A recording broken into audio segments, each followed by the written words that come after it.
Right now, the Trump administration is sending federal agents and National Guard troops onto the streets of DC. The coordination between those agencies, the military, and local law enforcement is unprecedented, and it's causing fear and confusion for the residents of DC. But let's make this clear.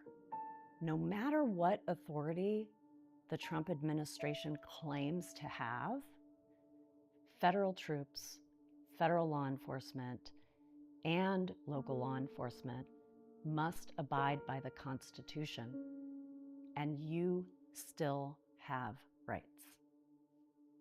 We have been here before.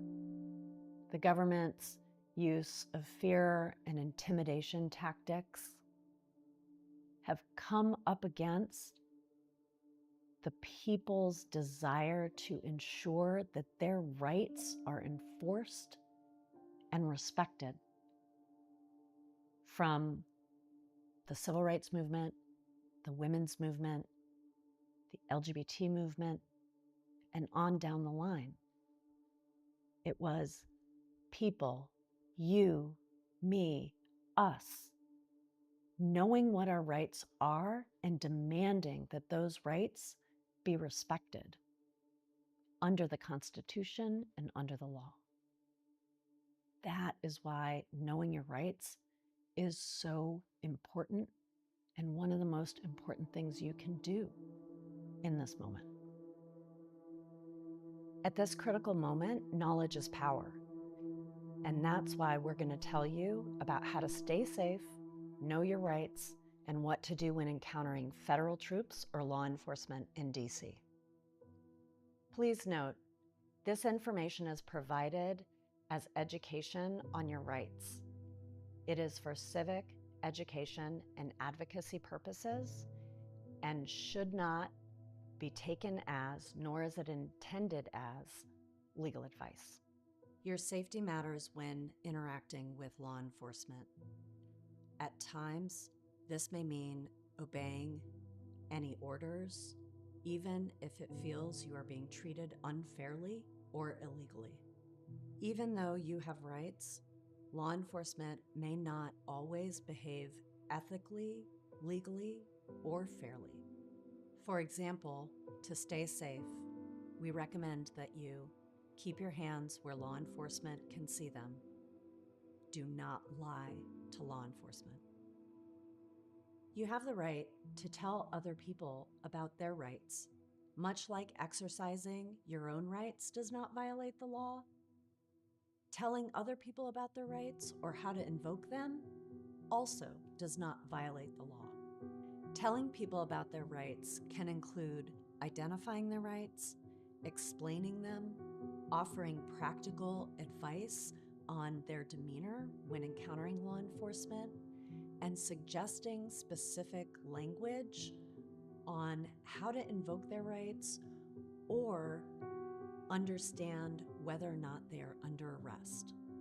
Political speech about what the law should be, debate about the law as it is, and advocacy for change are all protected by the First Amendment. You can say that you think certain policies are unjust. You can advocate for change, and you can talk about what you see going on with the people and the communities around you.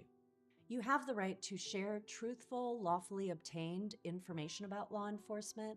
You have the right to photograph law enforcement in public spaces, in public view, and you have the right to tell people about their rights. This information is designed to provide education on your rights.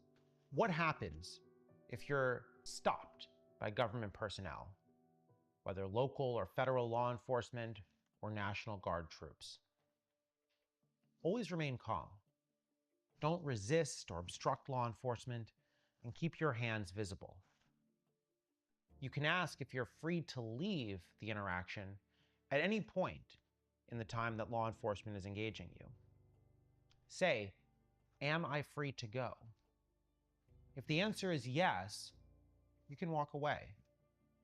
If the answer is no, that means you've been stopped and have to remain where you are until you're told that you're free to go. You don't have to answer a government official's questions unless you're stopped for certain types of parking, traffic, or pedestrian offenses when you have to provide your name and address if asked. There are some additional considerations you should keep in mind about answering questions if you're not a citizen, and we'll talk about those in a moment. But outside these settings, if you don't want to answer a question from a government official, you can say, "I want to remain silent." Government officials can't detain you without reasonable suspicion that you have committed or are about to commit a crime, or that you're in the process of committing a crime. But you won't know if the government official has that type of suspicion when they stop you. That's why during interactions with government officials, you want to take mental notes about what's going on, what occurred before you were stopped, what the official says and does while you're stopped, and whether anyone is documenting what's happening. That way, you can tell a lawyer if you think your rights were violated, and the lawyer can help protect them. If an official asks to search you or your belongings, you have the right to say no, but shouldn't physically block an attempt to search you or your belongings. The official may have lawful authority to conduct the search even if you object. That's why you should say, "I do not consent to a search," if an officer begins searching you to protect your rights to the greatest extent possible. You don't have to unlock your phone or give government officials your password without a warrant. For additional security, you can turn off the biometric identification on your phone, like the Face ID feature. Remember, no matter what uniform they wear, government officials are bound by the Constitution. That includes the rights we've just discussed and other rights, like the right to peacefully assemble. What if you're asked about your immigration status and you're not a citizen? Don't lie about your immigration status or your name. Don't provide false documents. That can cause a lot of challenges down the road for you. If you're not a US citizen, the law might require you to carry specific immigration documents for your specific immigration status. And the law might require you to provide them when a government official requests your immigration papers. If you have those papers, you have to give them to the officer, and then you can invoke your right to remain silent and refrain from answering questions. If you don't have your papers, you can invoke your right to remain silent. In addition to those specific immigration papers, you may want to carry evidence of having lived in the US for longer than 2 years, like mail that you received with your home address with a postmark from more than 2 years ago, or a signed lease from more than 2 years ago. For non-citizens, these types of documents may be particularly useful in certain situations of preventing an individual from being put into a deportation process without having a meaningful ability to argue their case. One type of document that won't be helpful in working with immigration officials is official identification from a country that is not the United States. That doesn't establish your right to be here and might cause government officials to view you with greater suspicion. For more information about specific immigration statuses and what documentation is required to be carried by a person with that status, you should consult with an immigration attorney. What should you do if you've been arrested? If you're under arrest, you can exercise your right to remain silent and ask for a lawyer, no matter your citizenship status or your immigration status. If you want to invoke these rights, you should say, "I want to remain silent, and I want to speak with a lawyer." Use these exact words, and then don't answer any questions or sign any documents unless you have a lawyer present. You can ask for a phone call, but government officials might refuse. Know that calls to people other than your attorney are monitored and often recorded. Now, if you're taken into immigration custody, these same principles, invoking your right to remain silent, invoking a right to an attorney, still apply. But unlike instances where you're arrested for a crime, If you're detained for an immigration violation, the government doesn't have to pay for an attorney to represent you. The government still, though, has to allow you to consult with an attorney if you can find one. And the government has to give you a list of low-cost or free attorneys if you ask. Additionally, the government has to allow you to contact your consulate or have an officer inform your consulate of your arrest if you are not a citizen.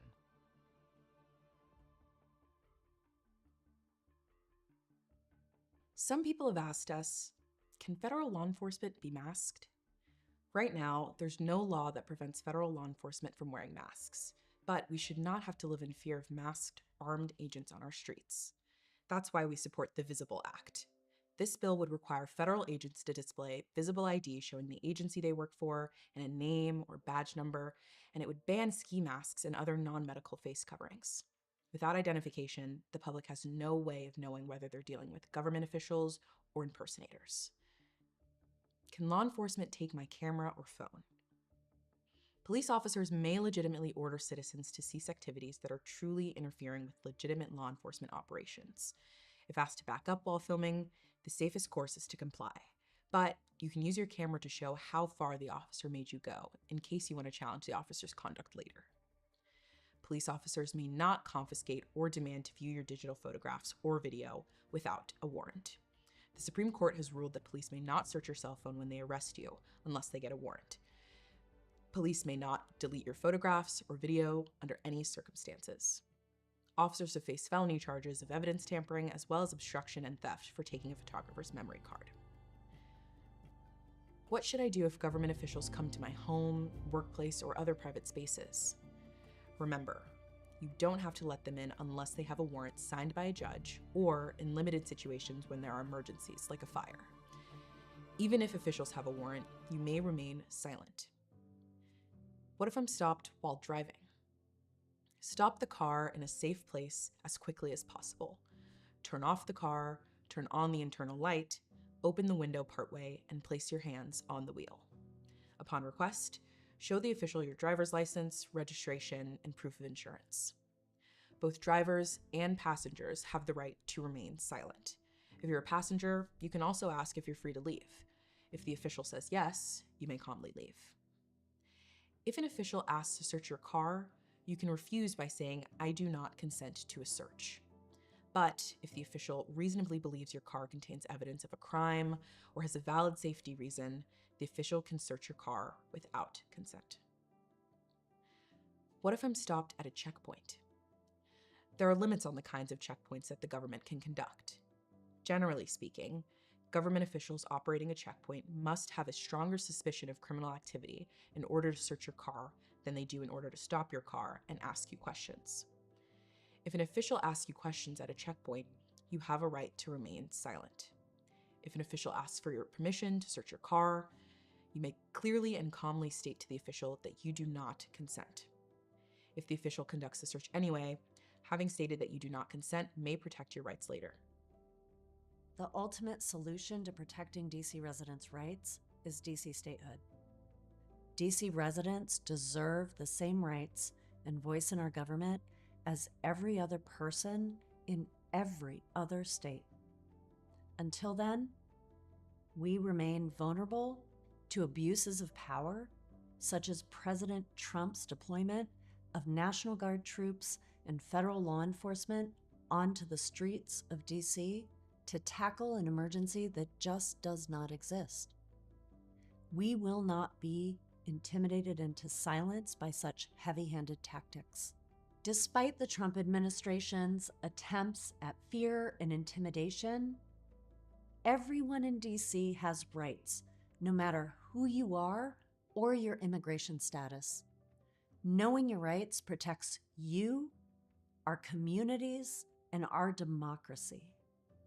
Knowledge is power, and you can find more information on your rights at our website at acludc.org/knowyourrights.